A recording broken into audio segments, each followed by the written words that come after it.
Hey, hello friends, welcome back to my YouTube channel. So today I am going to explain the lead code problem number 2054. So the problem is two vast non-overlapping events. Okay, you are given a zero indexed एक minute pen निकाल लूँ. हाँ, you are given a zero indexed 2D interior array of events where events of I equals to start time of I, end time of I, and value of I. Okay, the ith events start at start time of I and ends at ends time of I. Okay, and if you attain this event you will receive a value of value I. You can choose at most two non-overlapping events to attend such that the sum of their values is maximized. Okay, so we have to return the maximum sum of these values. Okay, we have to just take at most two, means if we can take and none of these, or we can take one, or we can take two. Okay, note that the start time and end time inclusive means both start time and end times both are counted. Okay, that is, you cannot attend two events when one of the starts and the other ends at the same time. Okay, so अगर कोई another events है which start at the same time of ends time of previous events. Okay, so we cannot attend that interval, that meeting. Okay, more specifically, if you attend an event and with end time t, the next event must start at or after t plus 1. सो अगर कोई event previous event अगर T पर ख़त्म हुआ है, ठीक है, तो आप उसको टी प्लस वन पे ही ले पाएंगे. It means another meeting another event must be greater than T. Okay, not equal to two, must be greater than T. Okay, this is the condition for overlapping. Okay, so look here, this is the example which I take. So example is we have three events. Okay, we have three events given it. Now the time is 1 2 3 4 5. Okay, given time is here. Okay, now event 0 is start at 1 and 8 and at 3. Okay, and with the value 2. Okay, and event 1 start at 3. Sorry, event 1, हाँ, okay, event 1 is started at, event 1 कब start हो रहा है हमारा? हाँ, 4 पे start हो रहा है एंड 5 पे एंड हो रहा है with the value 2. Okay, and another third one is started at 2 and at 4 with the value 3. Okay, so we have to choose only two, at most two non-overlapping events. Okay, so see here, if I choose 1, 3, 2 वाला event and also 2, 4, 2, 4 नहीं, 1, 4, 5 वाला event. Okay, if I choose these two events then the sum is 4. Okay, if I choose only this 2, 4, 3 वाला event then the sum is 3. why I'm choosing this, मतलब मैंने इसको अलग से क्यों चूज़ किया? बिकॉज 2, 4, 3 यहाँ पर ओवरलैप कर रहा है. देखिए, this is overlapping event, so that's why I am choosing it. मतलब अलग से मैंने इसे चूज़ किया, इसलिए इसका सम 3 है. सो द मैक्सिमम सब between 4, 3 is 4. Okay, so output is 4. तो इसका आउटपुट क्या होगा हमारा? 4 होगा. ठीक है, ये हमारा ब्लैक क्यों आ रहा है सर्कल करने पर? अच्छा, ट्रांसपेरेंट यूज़ करूँ. तो ये हमारा 4 आ जाएगा. ठीक है, तो अब मूव करते हैं इसकी ऑप्टिमल करें नए अप्रोच पे, मतलब जिसका time complexity O of N square हो सकता है. ठीक है, तो अब मैं देखती हूँ यहाँ पर. देखिए, यहाँ पर मैंने इवेंट ले लिया वही प्रीवियस वाला. ठीक है, सबसे पहले मैंने क्या चूज़ किया? मैंने कहा अगर मैं 0 वाला इवेंट लेती हूँ, 0th इवेंट. ठीक है, अगर मैं 0th इवेंट लेती हूँ, मैंने इसको अटेंड कर लिया. ठीक है, अब मैं दूसरा इवेंट स्टार्ट कर सकती हूँ 3 के बाद ही. 3 एंड टाइम 3 ना, तो 3 के बाद स्टार्ट कर सकती हूँ. तो मैं जाऊँगी और इस इवेंट के लूप पे, इवेंट के एरे पे मैं जाऊँगी, आइटरेट करूँगी, चेक करूँगी, एक ऐसा इवेंट निकालूँगी जो 3 से बड़ा हो, मतलब ओवरलैप ना कर रहा हो. ठीक है, उसका एंड टाइम से बड़ा हो. ठीक है, तो further check for intervals whose start point greater than the end point of previous. Okay, तो हम लोग क्या करेंगे, एक वैल्यू स्टोर कर लेंगे जो हमने ith पे लिया था इवेंट, ठीक है। और हाँ, एक रिजल्ट बना लेंगे जिसमें हम मैक्सिमम सम स्टोर करते जाएंगे, ठीक है।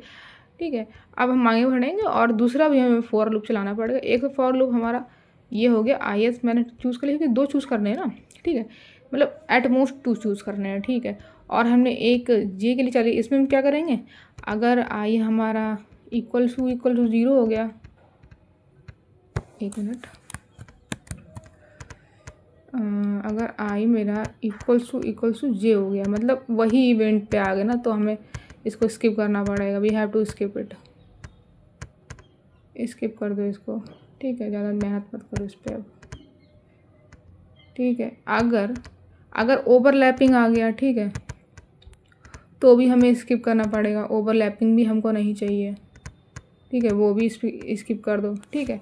अगर ओवरलैपिंग भी नहीं है, ठीक है, और आई इक्वल टू जे भी नहीं है, तो फिर हमें एक इवेंट मिला है, ठीक है। और हम उसको क्या करेंगे, हम यहाँ पर एक रिजल्ट नाम का एरे लेंगे, ठीक है। एक नहीं भाई, ये क्या है,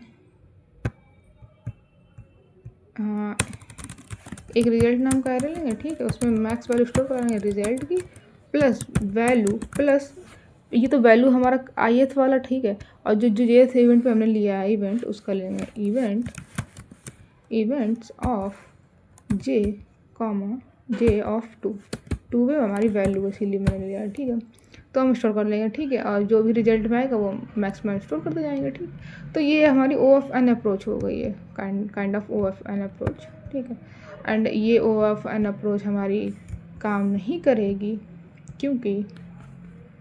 क्योंकि भाई ये हमारा जो टाइम कॉम्प्लेक्सिटी गिवन है ना, वो सॉरी, जो हमारा कंस्टेंट गिवन है ना, वो हमारा 10⁵ है आई थिंक, है ना। और हम OFN स्क्वायर करेंगे तो 10⁻10 चला जाएगा, जो कि हमारा टाइम लिमिट एक्सीड दे देगा, ठीक है। तो हम ये नहीं कर सकते हैं, तो हम क्या करेंगे, फिर हमें दूसरा अप्रोच यूज़ करना पड़ेगा, दैट इज़ हमारी ऑप्टिमल अप्रोच, ओके। और यहाँ पर एक चीज़ और देख लीजिए, यहाँ पर एक और लगा देंगे, यहाँ पर भी एक बार रिजल्ट को मैक्सिमम स्टोर करा लेंगे। यहाँ पे जो हमारी अभी जो ith वैल्यू है हमारी, आई पे हमारा जो अभी है आई कह रही है वैल्यू कॉमा, यहाँ पर मैंने वैल्यू लिखनी है, okay, value and result, okay, value and result, ठीक है। क्योंकि हम एट मोस्ट 2 ले रहे हैं ना, तो 2 लें या फिर एक भी तो ले सकते हैं। जैसे यहाँ पर कोई एक हमारा टेस्ट केस आ गया, जैसे लाइक यहाँ पर ये हमारा ओवरलैप वाला था ना, अगर यहाँ पर मेरा 3 ना हो के अगर यहाँ पर मेरा 5 होता, तो हम सिर्फ यही वाला सिर्फ इवेंट लेते, क्योंकि ये हमें मैक्सिमाइज वैल्यू दे रहा है, ठीक है। फिर इन दोनों को नहीं लेते हम। तो हम जब ith वैल्यू यहाँ पे आती, मेरी ith पॉइंटर यहाँ पे आता, तो हम सिर्फ और सिर्फ वैल्यू 5 होता, 3, ठीक है। तो इसीलिए हमें रिजल्ट को पहले भी अपडेट करना पड़ेगा, ठीक है। तो इसीलिए पहले अपडेट करना पड़ रहा है, ठीक है। अब हम आते हैं अपनी ऑप्टिमल अप्रोच पे। सो ऑप्टिमल अप्रोच में हम क्या कर सकते हैं, देखिए कैसे दिमाग में आएगा ये ऑप्टिमल अप्रोच, ठीक है। तो सबसे पहले हम क्या करेंगे, मैंने ये इवेंट लिख ली है, ठीक है। तो यहाँ पर हम लोग क्या कर रहे हैं, एक ith यहीं पे आप ये OFN स्क्वायर वाले में देखिए, यहीं पे, ठीक है। यहीं पे मैं समझाऊंगी आपको कैसे ऑप्टिमल अप्रोच पे मूव करना है, ठीक है। तो सबसे पहले आप देखिए, यहाँ पर हम लोग क्या कर रहे हैं, एक ith इवेंट पे मैंने जो खड़ी हूँ मैं वहाँ पर, वो इवेंट तो मैंने ले लिया, वो मैंने चूज़ कर लिया, ठीक है। अब मुझे एक ऐसा इवेंट निकालना है, ठीक है, जो कि जिसका जो स्टार्ट पॉइंट हो वो प्रीवियस के एंड पॉइंट के बड़ा हो, ठीक है। ये तो हमारी कंडीशन हो गई नॉन ओवरलैपिंग की, ठीक है। और दूसरा कंडीशन ये है, या फिर हम इस आयत को लें या फिर हम ना लें, मतलब इस इवेंट को लें या तो हम ना लें, यही तो हमारे पास हो सकता है। जैसे अगर मेरे पास और इवेंट्स होते, तो हम जैसे अगर मैंने ये 2 बार को लिया, ठीक है, सॉरी इस वाले इवेंट को लिया, तो आगे और इवेंट होते तो मैं उसके साथ इसका कंपेयर करती हूँ, ठीक है। अगर और होते तो फिर मैं उसके साथ इसके साथ फिर दूसरे को कंपेयर करती हूँ, है ना। तो यहाँ पर काइंड ऑफ कंपेयरिंग हो रही है, एंड मतलब इसको सिर्फ एक के साथ ही नहीं बांधना है, इसको सबके साथ कंपेयर करके देखना है। भाई तुमको अगर मैंने इसके साथ लिया तो क्या तुम दे रहे हो, कितना सम दे रहे हो, तुमको मैंने अगर इसके साथ लिया तो तुम कितना सम दे रहे हो। तो यहाँ पर काइंड ऑफ हम लोग टेक और नॉट टेक वाला अप्रोच लगा रहे हैं, ठीक है। अगर मैंने इस आई को लिया तो हम इस आई के साथ और कौन सा इवेंट ले सकते हैं, ठीक है, क्या इवेंट लेने की पॉसिबिलिटी है, ठीक है, कौन सा इवेंट ले सकते हैं वो हम यहाँ पर देखेंगे, ठीक है। अगर मैंने इस इवेंट को नहीं लिया, अगर मैंने सिर्फ इस इवेंट को लिया, ठीक है, तो इसके साथ हम चेक करेंगे भाई तुम्हारे साथ कौन सा इवेंट मैच करेगा, क्योंकि तुम किसके साथ नॉन ओवरलैपिंग में रहोगे, ठीक है। अगर मैंने सिर्फ इस वाले इवेंट को लिया तो फिर इसको चेक करवाना पड़ेगा, अगर तुमने दूसरा इवेंट में कौन सा ले सकती हूँ उसके साथ, ठीक है। तो हमें टेक और नॉट टेक वाली अप्रोच कुछ लगानी है, ठीक है। तो देखिए मैंने यहाँ पर जहाँ पर टेक और नॉट टेक वाला आता है तो वहाँ पर हमें डीपी मतलब रिकर्जन मतलब हमें एक ट्री डायग्राम बनाना पड़ेगा, ठीक है। तो मैंने ये ट्री डायग्राम ऑलरेडी बना रखा है सो दैट टाइम हमारा ना ख़राब हो। तो देखिए मैंने यहाँ पर इवेंट ले लिया एक, ठीक है, एंड यहाँ पर मैंने एक काउंट की वैल्यू ले ली है। तो काउंट की वैल्यू मैंने इसलिए ली है यहाँ पर स्टार्टिंग में क्योंकि हमें एटमोस्ट 2 लेने हैं, ठीक है, एटमोस्ट 2 इवेंट लेने हैं, इसीलिए काउंट की वैल्यू यहाँ पे 0 ले लिया स्टार्टिंग में, ठीक है। अब देखिए मैंने ये वाला करंट यहाँ पे मैं खड़ी हूँ और मैंने ये वाला इवेंट ले लिया है, ठीक है। तो मैं काउंट की वैल्यू 1 कर दूँगी एंड वैल्यू जो मैंने ली है वो 2 कर दूँगी, ठीक है। अब क्या मैं कर सकती हूँ, या मैंने ये वाला ले लिया है, अगर मैं ये वाला इवेंट ना लेती तो मैं स्किप कर देती, तो मैं आगे बढ़ जाती, मैं आई को आगे बढ़ा देती थी और मैं ये वाला इवेंट लेती, ठीक है। लेकिन मैंने ये वाला इवेंट लिया है तो फिर मैं आई को आगे बढ़ाऊँगी, मतलब आई को आगे बढ़ाऊँगी, मैं चेक करूँगी क्या भाई तुम ओवरलैप कर रहे हो इसके साथ, वो कहेगा हाँ नहीं मैं ओवरलैप नहीं कर रहा हूँ तो मैं ले लूँगी। लेकिन एक बार एक चीज़ देखिए, फिर जब मैं इसको आगे एक बार और आगे बढ़ाऊँगी आई को, तो ये क्या है आई इक्वल्स टू 2 आ गया, मतलब स्टार्ट पॉइंट इसका 2 आ गया है, ठीक है। अब स्टार्ट पॉइंट इसका 2 आ गया, प्रीवियस एंड पॉइंट हमारा 5 था, तो ये तो नहीं बनेगा ना, मीन्स स्टार्ट पॉइंट हमारा 2 है ना, तो ये तो ओवरलैप कर रहा है ना, इसके साथ ओवरलैप कर रहा है। और एक चीज़ और देखिए, अगर मैं क्या करूँ, इसको सॉर्ट कर दूँ on the basis of start points के बेसिस पर अगर मैंने सॉर्ट कर दिया तो क्या होगा, तो हमें क्या होगा, एक वैलिड इंडेक्स मिल जाएगा जो कि इस एंड पॉइंट से जस्ट बढ़ाओ मतलब अपर बाउंड हम लोग निकाल लेंगे, जस्ट बढ़ा। तो इससे सॉर्टिंग करने से हम एक टाइप का बाइनरी सर्च लगा सकते हैं। तो हमें एक ओवन नहीं मतलब उसके डीपी के अंदर जो हम लगाएंगे ना रिकर्जन के अंदर, उसमें हमें ओवन टाइम में मिल जाए, लेकिन ये इसका बाइनरी सर्च का अलग से मेथड लगाने में हमें ओ ऑफ लॉग एन लगेगा, ठीक है, वो तो अलग है। तो इस वजह से हम क्या करेंगे, इसको सॉर्ट कर देंगे on the basis of start point. तो जब भी हमारे events type meeting types like question हुआ करें तो लाइक आपको सॉर्टिंग करने का एक बार सोचना चाहिए, ठीक है, on the basis of start point और एंड पॉइंट, ओके। सो अगर मैंने यहाँ पे सॉर्ट कर दिया on the basis of start point तो हमारा क्या होगा, तो देखिए यहाँ पर कुछ ऐसा हो जाएगा हमारा मीटिंग का एरे, ठीक, कुछ ऐसा बन जाएगा। तो मैंने सॉर्ट कर दिया। सॉर्ट क्यों किया, सॉर्ट करने का यही एक मतलब लॉजिक है कि क्या होगा कि हमें मतलब हमें आई को बार बार आइट्रेट नहीं करना पड़ेगा ओवर द इवेंट। देखिए यहाँ पर जैसे ये 4,5 था ना, हमें यहाँ पर भी जाना पड़ा। अगर मैं इसको सॉर्ट कर दूँ और फिर बाइनरी सर्च लगा लूँ, डायरेक्ट निकाल लूँ, तो ये जो आई है ना डायरेक्ट वो मुझे यहाँ पर पॉइंट करेगा, इस वाले 4,5,2 पे। अगर मैं सॉर्ट कर दिया, देखिए यहाँ पर थी मैं 1,3,2 पे, और मैंने अगर सॉर्ट कर दिया तो ये है हमारा, और इसका वो मैं नेक्स्ट वैलिड इंडेक्स निकालूंगी जो कि नॉन ओवरलैपिंग इंडेक्स होगी, यानी 3 जो एंड पॉइंट है इससे जस्ट बड़ा हमें स्टार्ट पॉइंट चाहिए, तो वो हमारा 4,5,2 होगा, डायरेक्ट यहाँ पे आई हमारा आएगा। हमें इस पर डायरेक्ट फिर इस पर नहीं जाना पड़ेगा, 2,4,3 से नहीं पूछना पड़ेगा भाई तुम, मतलब यहाँ पर उनसे नहीं पूछना पड़ेगा कि तुम मतलब ओवरलैप कर रहे हो कि नहीं, नॉन ओवरलैपिंग है तो कुछ ऐसा, ठीक है। तो हम क्या करेंगे, यहाँ पर एक काउंट बढ़ा देंगे, काउंट इक्वल्स टू 1 ले लेंगे एंड वैल्यू हमारी 2 जाएगी क्योंकि हमने ले लिया ना इस इवेंट को। तो अब हम क्या करेंगे, यहाँ पर बाइनरी सर्च अप्लाई करेंगे टू फाइंड अपर बाउंड मतलब जस्ट इससे बड़ा निकालना है स्टार्ट पॉइंट, ठीक है, greater than and point of current interval से। तो हम निकाल लेंगे तो हमारी वैल्यू क्या हो जाएगी, 4 हो जाएगी ना। 2 ये वाला लिया, फिर ये वाला आयत लिया ना, 2 + 4 हो जाएगा, काउंट हमारा 2 हो गया। अब हमारा क्या हो गया, काउंट हमारा 2 हो गया, कंडीशन हमारी यहाँ पर मतलब मिल गई है तो फेल नहीं, यहाँ पर कंडीशन मैट हो गई है, मतलब अब आगे हम नहीं बढ़ सकते हैं। ठीक है, अब आगे हम नहीं बढ़ सकते हैं। ठीक है, तो बस यहाँ से हम रिटर्न कर जाएंगे। ठीक है, अगर मैंने इस आयत को स्किप कर दिया तो हमारा आई क्या हो जाएगा, आउट ऑफ बाउंड हो जाएगा, तो यहाँ से भी हम स्किप कर जाएंगे। ठीक है, अगर हमने इसको स्किप कर दिया इस वाले इवेंट को तो हम आई को आगे बढ़ाएंगे। अब 2,4,3 पे देखेंगे वैल्यू हमारी 3 है, काउंट हमारा 1 कर देंगे। अब आई, फिर इसको हम आई को आगे बढ़ाएंगे। 4 से बड़ा हमें चाहिए स्टार्टिंग पॉइंट।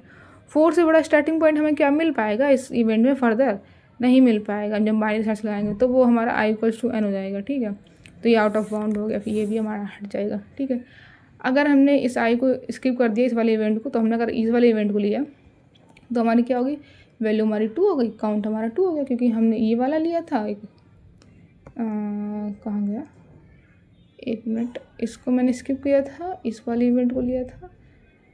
यहाँ पर वैल्यू इक्वल्स 2 हो गई। एक मिनट, गलत लिख दिया मैंने यार। हाँ, वैल्यू इक्वल्स टू, यहाँ पे काउंट इक्वल्स टू 1 होगा भाई, काउंट इक्वल्स टू 1।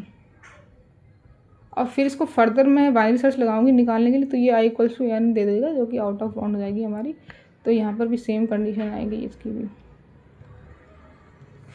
हमारी सेम कंडीशन आएगी। यहाँ पे इसको हटाओ, इसको भी हटाओ। ओके, यहाँ पर भी हमारी सेम कंडीशन आएगी। तो ठीक है, अब इसको आगे बढ़ाएंगे तो हमारी आई आउट ऑफ बाउंड हो जाएगी, तो हमारा ये मतलब रुक जाएगा। ठीक है, तो हमारा कुछ क्या करना है, हमें एक इवेंट्स का एरे पास कर देना है, सॉल्व में आई पास कर देना है, काउंट पास कर देना है। अगर हमारा काउंट इक्वल्स टू 2 हो जाए, आई इक्वल्स टू एन हो जाए, तो हमें रिटर्न 0 कर देना है। ठीक है, नहीं तो हमें फाइंड नेक्स्ट वैलिड इंडेक्स निकालनी है by using binary search. Binary search हमें अप्लाई कर देना है, मतलब अपर बाउंड लगा देना है। ठीक है, और फिर हमें टेक कर लेना है, नॉट टेक कर लेना है। जो भी टेक और नॉट टेक से हमें मैक्सिमम वैल्यू मिले वही हमें रिटर्न कर देनी है। ठीक है, तो एज सिंपल एज दैट। ठीक है, क्वेश्चन तो काफ़ी ईजी हो गया है मेरे हिसाब से। ठीक है, तो आपको समझ जाना चाहिए यहाँ पे मेन चीज़ क्या थी, 2 चीज़ें थी। एक तो sort on basis of starting point को सॉर्ट करना था, और दूसरी चीज़ हमारी क्या थी, ओवरलैपिंग की कंडीशन निकालनी using the binary search. Binary search हम तभी अप्लाई कर सकते थे जब हम इसको सॉर्ट कर लेते। ठीक है, इसीलिए तो हमने बाइनरी सर्च लगाया, क्योंकि मैंने सॉर्ट कर लिया था ना, इस वजह से।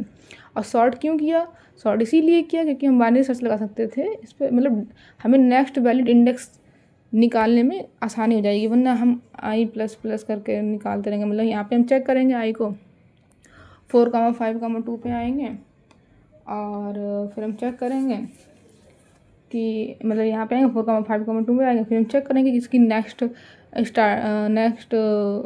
स्टार्टिंग पॉइंट मतलब ग्रेटर होना चाहिए एंड पॉइंट से, बट यहाँ पर तो छोटा है। ठीक है, तो हम फिर इसको नहीं ले पाएंगे, तो इस वजह से थोड़ा सा ओवर हेड हो जाएगा। इस वजह से हमें क्या करना पड़ेगा, स्टार्टिंग पॉइंट्स पे हमने सॉर्ट कर लिया है। ठीक है, तो ये कुछ इस तरीके से हमारा बन जाएगा क्वेश्चन। अब मैं आपको यहाँ पर थोड़ा सा लिख के दिखा देती हूँ, इसको कंप्लीट करके दिखा देती हूँ, तो आप कुछ समझ जाएंगे। तो मैं यहाँ पे क्या करूँगी, यहाँ पर जो मैंने इवेंट है, इवेंट्स ऑफ आई का मैं सेकेंड पे जो वैल्यू वो ले लूँगी और सॉल्व पास कर दूँगी। ठीक है, सॉल्व में मैं events comma next value index जो हम यहाँ पे ऊपर से किससे निकालेंगे, बाइनरी सर्च से। ठीक है, और फिर मैं क्या करूँगी, इसमें काउंट को +1 कर दूँगी। ठीक है, और यहाँ पर मैं डायरेक्ट सिर्फ और सिर्फ सॉल्व पास कर दूँगी, इवेंट कॉमा i+1। बस इसकी कर दिया ना, इसकी कर दिया, लिया नहीं ना, और काउंट को भी ऐसे ही पास कर दूँगी। ठीक है, और फिर यहाँ पे क्या करेंगे, रिटर्न कर देंगे math dot max of take common not take. ठीक है, कि टेक और कॉमन नॉट टेक बस रिटर्न कर देंगे। मैंने मैथ डॉट मैक्स, ये मैंने जावा का ऐसे जावा का मतलब जावा के बेसिस मैंने लिखा है कोड। ठीक है, और यहाँ पर नेक्स्ट वैलिड इंडेक्स यहाँ पर हम किसे निकालेंगे, उससे बाइनरी सर्च लगा लेंगे। बाइनरी सर्च अपर बाउंड को तो आपको आते ही होगा ना, नहीं आता हो तो मैं भी कोड को दिखाऊंगी, देख लीजिएगा। ठीक है, तो मैं आपको अब डायरेक्ट कोड दिखाती हूँ। ठीक है, आई होप आपको समझ तो आ ही गया होगा, जहाँ तक क्वेश्चन इतना टफ नहीं था। ठीक है, तो मैं आपको कोड दिखाती हूँ, आपको थोड़ा सा जूम कर लेती हूँ, है ना, जूम में आपको अच्छे से दिखेगा। हाँ, जूम क्यों नहीं हो रहा भाई। ठीक है, ठीक है। तो यहाँ देखिए सबसे पहले मैंने क्या किया, जो मेन हमारा फंक्शन था उसमें मैंने क्या किया, इवेंट्स डॉट लेंथ डिफाइन कर ली और सॉर्ट कर लिया उन बच्चे सब स्टार्टिंग पॉइंट टाइम के। और ये अभी मेमोराइजेशन छोड़िए, मैं इसको मेमोराइजेशन के बाद में बताऊँगी, इसको कमेंट करिए। हाँ, फिर मैंने सॉल्व पास कर दिया, इसमें इवेंट पास कर दिया, ये हमारा आई था और ये हमारा काउंट है 0, ठीक है। अब मैंने क्या किया, अगर काउंट इक्वल्स टू 2 हो जाए, ये बेस कंडीशन है, तो बेस कंडीशन छोड़ो पहले। इससे पहले मैंने क्या करूँगी, नेक्स्ट वाला इंडेक्स निकालूंगी यूजिंग द बाइनरी सर्च। फिर मैं क्या करूँगी, टेक लूँगी, टेक लिया या फिर नॉट टेक, टेक में मैंने ले लिया है, नॉट टेक में मैंने नहीं लिया है। टेक में लिया है तो फिर नेक्स्ट वाले इंडेक्स पास करूँगी, नहीं लिया है तो फिर i+1 कर दूँगी। और मैं क्या करूँगी, डायरेक्ट मैथ डॉट मैक्स कर दूँगी, टेक और नॉट टेक ये अभी हटाइए, इसको मैं बाद में बताऊँगी। ये मेमोराइजेशन वाला है, ठीक है, इसको भी कमेंट करो, ठीक है। तो बहुत सिंपल है, बाइनरी सर्च में क्या करेंगे, एक एल डिफाइन करेंगे, आर डिफाइन करेंगे, आंसर को मैंने एन कर दिया, ठीक है। अगर नहीं मिलेगा तो आउट ऑफ बाउंड वाला कर देंगे, ठीक है। -1 नहीं ले सकते ना, -1 लिया तो यहाँ पर वो फिर बाद में आउट ऑफ बाउंड वाला दे देगा, मतलब आउट ऑफ बाउंड मतलब -1 इंडेक्स नहीं ले सकते ना इस वजह से। तो यहाँ पर मैंने एन पास कर दिया। और अगर मेरा जो मिड निकाला है, मिड पे मैंने जो स्टार्ट पॉइंट है वो अगर एंड पॉइंट से बड़ा है, एंड पॉइंट से बड़ा मतलब हमें 1 मिल गया है, तो हम आर को कम कर देंगे, क्योंकि हमें उससे भी कम शायद मिल सकता है आगे चल के, ठीक है। मतलब आर को हम आगे कर देंगे, मतलब पीछे कर देंगे, और नहीं तो एल को बढ़ा देंगे, ठीक है। इसको रन करके दिखाती हूँ मैं आपको।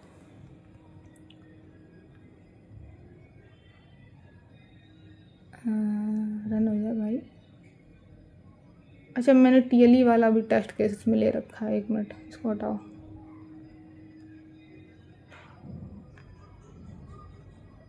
रन हो गया। अब मैं इसको सबमिट करूँगी तो ये टाइम लिमिट एक्सीड दे देगा, क्योंकि अभी आपने देख ली तो TLE वाला मैंने ले रखा था, ठीक है। तो मुझे इसको मेमोराइज़ करना पड़ेगा, ठीक है। और मेमोराइज़ करने के लिए मैंने यहाँ पर ही देखिए एक टी ले लिया है, और मेमोराइज़ करने के लिए मैंने यहाँ पर इसको अनकमेंट करो, ठीक है। ये टी मैंने बना लिया। अगर -1 नहीं है तो फिर रिटर्न कर दो, अदरवाइज इसमें स्टोर कर लो, इसको इसमें स्टोर कर लो, ठीक है। यहाँ पर इसको कॉपी करो, यहाँ पर पेस्ट करो, ठीक है। और यहाँ पर -1 इसको असाइन कर दो, फिल कर दो -1 से इस एरो को, ठीक है, मेमोराइज वाले एरो को। अब देखिए, अब इसको रन करके दिखाती हूँ। आई होप ये इस बार चल जाएगा,